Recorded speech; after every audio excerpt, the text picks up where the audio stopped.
Sa pool sa CCTV ang pang-hold up sa isang bayad center sa Davao City. Walang nagawa ang dalawang empleyado kundi ang sumunod sa utos ng armadong suspect. Nasa frontline ng balitang yan si Gary De Leon.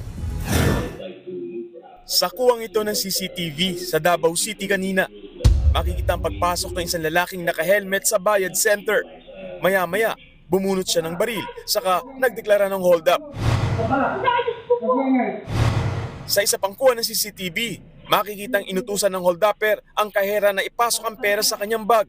Pinaupo naman niya sa gilid ang isang staff. Nang makuha ang pera, umalis siya sa desk at naganap pa ng nanakawin. Ilan saglit pa, binalikan niya ang mga empleyado ng bayad center. Nagmamakaawa pa ang isa sa kanila pero naggalit ang holdupper.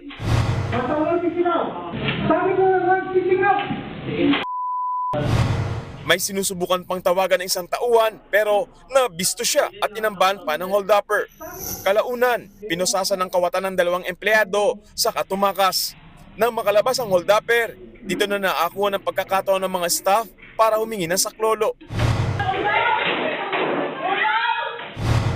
Ayon sa mga pulis, kasama sa tinangay ng salarin ang 30,000 pesos cash, isang laptop, tablet at relo. Tinutugis na ang holdupper. Nagbabalita mula sa frontline, Gary De Leon, News 5.